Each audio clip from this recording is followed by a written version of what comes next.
everyone, welcome back to Activity 9. Today we are going to be starting on page 124.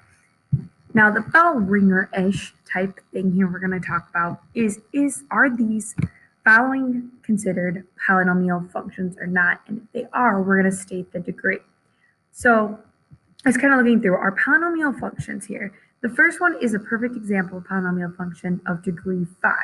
Okay, biggest thing with our polynomial functions is they cannot have a rational, and that cannot be a rational or a square root, so they have to have a positive degree, and it can't be a fraction. Now, number 2 is actually also going to be considered a polynomial because it has a degree of 0. So it's kind of that horizontal line. It is a line, so it is a polynomial, just the degree is 0. The last one, number 3, however, is not a polynomial. And this is an example because if we rewrote this cubic root, it would be x to the 1/3 power. And again, we need a non-negative integer. So again, polynomials are going to be our non-rational, non-rooted functions. Okay.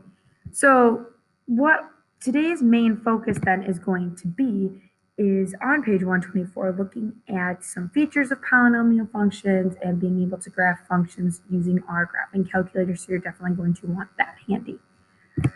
Some important features of the graph are actually listed on the My Notes section of your Springboard book here. End behavior, you're always going to have to talk about two pieces with end behavior as x approaches positive infinity, so kind of the right-hand side of your graph, what's going on, and as x approaches negative infinity, what's going on with the graph. So as we move to the left on our traditional graphs. Okay. Other important features besides end behavior, we have x-intercepts or zeros. X-intercept is when we write x comma 0 versus the zeros where you just state x equals. And then our y-intercepts where we're touching on the y-axis. So that's going to be 0 comma whatever our y-intercept is. And then we talked last lesson about our turning points, either the relative maxes or the relative mins.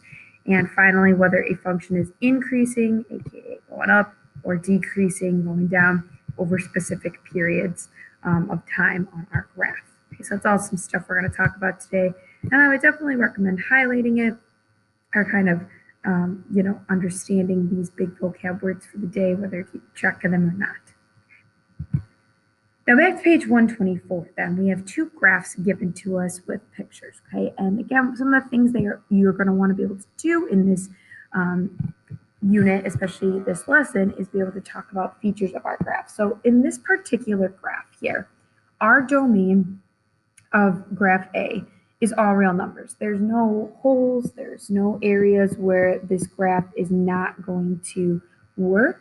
Our range is also going to be all real numbers because, again, we're going negative infinity, positive infinity, no horizontal asymptotes to worry about any of that. Another way you might see this expressed is negative infinity to positive infinity. This is another way we can represent all real numbers. If we're talking interval notation, either way you write it. I tend to write it all real numbers. ARN, I know some of you are writing on some other pieces, okay? Now, next piece here is if we talk about the end behavior, it's going to have an opposite behavior because as our x values are increasing, so is our graph. So for end behavior, we have two pieces. As x goes to positive infinity, so does our graph, f of x, right? It's also heading up to positive infinity. On the other hand, as our graph gets more and more negative, so does our y values. So as x approaches negative infinity, f of x will also approach negative infinity. Our x-intercept this time, we're just kind of, talk about our zeros here, kind of approximating them. So this first one here looks like it is at about negative 3.8, I would say. If you actually used the graphing calculator and found the exact zeros, you'd see about negative 3.8. Our next zeros at negative 1. So we have a negative 1 comma 0. And over here, we're really close to 2. We'll say like 1.8. Again, we could use the graphing calculator because they gave us the function, but just approximate for the sake of given the graph. Now, again, this is how you would write this as an x-intercept. If they said, what are the zeros? You could just write x equals whatever. Y-intercept then, y-intercept, then we are touching our y-axis here at 0, -7, aka y equals -7. Okay, that we're writing it as an ordered pair. Now we have a relative max and a relative min on this particular problem. Here the relative max is approximately at an x value of negative, I don't know, I'd say negative 2.6, like a little over halfway, so negative 2.6. And then the y value is almost to 9, not quite on that, so like 8.7 would be the location of the relative max. The relative min is down here. We have one of them on this particular graph. And again, the minimum is at about an x value of 0.6, comma, almost to -9, about -8.7, we'll say. So again, just the ordered pair point of where they're at. The last piece that this graph is sometimes going to ask us for is, where is this increasing versus where is this graph decreasing? Well, we are increasing on two different intervals, right? From -infinity until we get to that x value at our min of -2.6, our x values are increasing, or our graph is increasing, and then a union with that minimum value of 0.6 to infinity, our graph is increasing. Our graph is decreasing between that max and the min. Again, as we move left to right, think riding on a roller coaster, we are decreasing on one interval from the x value at our maximum of -2.6 till we get to that minimum value at 0.6 on our x-axis.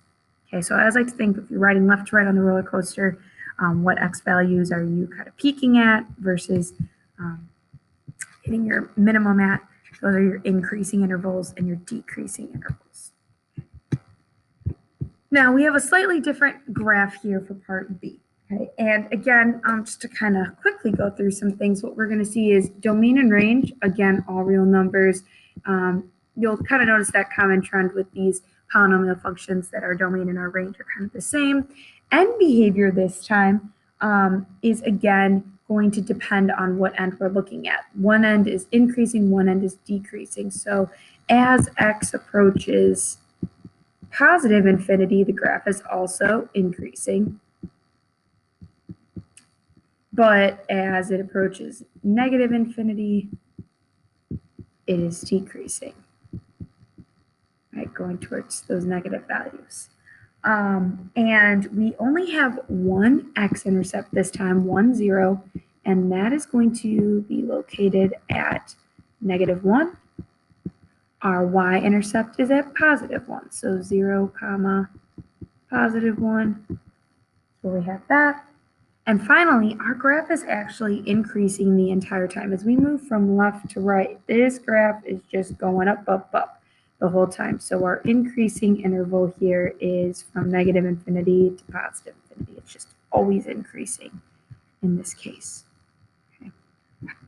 Now, to save us some time and not have to talk about all of this, what we're going to notice here with these other two graphs is they're very similar to our first two graphs, except for the end behavior. This time, as we approach negative infinity, our graph is increasing. And as we approach positive infinity, our graph is decreasing. Okay, our end behavior is flipped. And same thing with part D. We have another cubic. This time, it's always decreasing. All right, it's decreasing the entire time. As x goes to negative infinity, we're going to positive infinity. And as x is going to positive infinity, we're going to negative infinity. Okay, is our end behavior on that. And again, it's got that, it's got that slight dip in here where it's going to increase, but then it's decreasing there. Okay. So if we could talk about that end behavior, things that we're noticing for the cubic versus the quadratics. Well, our two quadratics were graph C and graph A. Oh, excuse me, those are the cubics. Oh my gosh, they're all cubics here. But if we think about cubics versus quadratics in general, okay, our quadratics are our graphs that are opening upwards, right, or downwards. These are quadratics. So something about the end behavior. The end behavior is the same in both directions, right? So either as x is going towards positive or negative infinity, your f of x value will do the same thing, okay? That's opposed to the the cubics we were looking at that were, something like this each time. The end behavior is always going to be different where you're going. So no matter what, they're going to be different. So as x is going to positive infinity, it's going to be different than as x goes to negative infinity. You're not going to be able to write them as one thing because they're always going to be different, right? Whatever that is, this one's going to be the opposite. You almost have to write it as two pieces. Now, something that is going to be true, however, for both of these, that if we can compare them, if we're going to compare the negative coefficient out front of both of these, is going to lead to a decreasing graph. Okay, so obviously if we have a negative quadratic, we're going to see a graph like this one where it's decreasing. And then we notice with our negative cubics, it's the same idea. Anytime we had a negative coefficient out front, like option C and option D, we were led to this negative decreasing graph as we go to a positive infinity. Okay, so negative coefficient leads to decreasing as x goes to positive infinity. Okay. So we know that that'll lead us to a negative infinity portion. And that's again for both quadratics and cubics. Now, as we move on to the next couple of examples, I don't want to go through all of these, but we're going to talk about A, we're going to talk about B, we're going to talk about D, and we're going to talk about F. Okay, and I already have these loaded into the calculator because you guys know how long it takes me to type things in, what it seems like on the computer version of the graphing calculator. So I'm going to start with graph A. And again, they want us to analyze some key features here of the graph. So here's graph A. I'm going to zoom 6 actually on this. Zoom 6 so we can see this a little bit nicer. Zoom 6, there we go. And what we're seeing here is the degree on this graph for part A is just 2, right? That's our highest degree of our polynomial, so that's the overall degree of the function. The leading coefficient here is -1/2. Okay. The max number of zeros that we're going to have here then, so max zeros is going to be 2. I have a max of being able to touch our x-axis twice. And the max number of turning points we see here is just 1, right? Because we only have that one graph here. Our end behavior then, as x is going to positive infinity or negative infinity, is going to be going towards negative infinity, which talks about what we were discussing on the last page, that this negative coefficient out here influences that. For graph B, we have noticed a special situation here where we have this squared.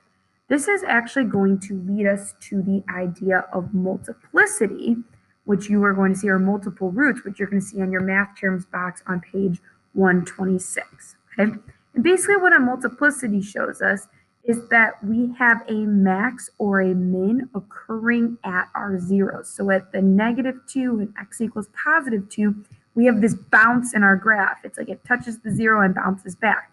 It's where our max or our min is touching.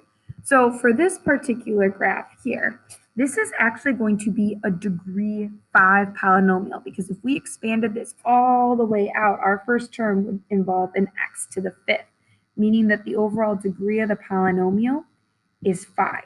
Okay, you always want to think about standard form. The leading coefficient here, though, is just positive 1. Notice if we expanded this out, this is always just going to come out to be 1x to the fifth. Our max number of zeros then is going to be the same as our degree, so 5. And then again, we have the max number of turning points is going to be 1 less than that, 4. Now in this case, we don't have 4 turning points. We have we do. We have 1, 2, 3, 4, and that's the maximum number we could have on this.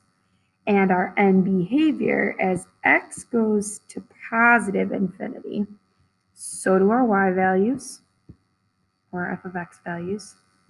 But as x goes to negative infinity, so do our y values. So again, looking back at this graph here, what's happening here and here? Our zeros then, again, we're noticing we really efficiently have 3, even though the max number is 5. All right, now just to quickly talk about the last 2 graphs. I don't have to write down all this information, but following along here, we have for graph 3, a degree of 4 for graph D. Here we have negative 2x to the 4th. And again, notice our end behavior is in the same direction for this 4th degree polynomial. We have 3 turning points maximum here, and our max number of real zeros is going to be 4, even though we only see 2 of them. And then our last graph, what we see here for our 4th and final graph, which is the letter F on page 126, is that we have a negative leading coefficient, which again leads us to this negative end behavior as we go to positive infinity. It's a 5th degree polynomial. We have a maximum of 4 turning points, even though we actually only see 2. And we have a maximum number of zeros of 5. Again, we only have 3 though. Okay. So what this is overall leading us to see is, again, back to what we talked about in those last examples, that opposite end behavior as we go to infinity versus negative infinity.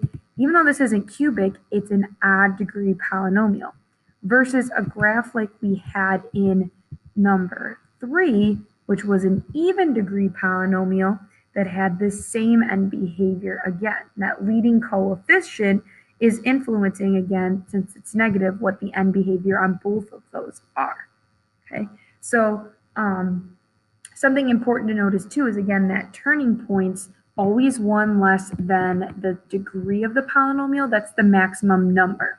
Okay, so if this is a degree of 5, max turning points 4, max turning points 3, doesn't mean there has to be that many. That's just the max number possible. Okay.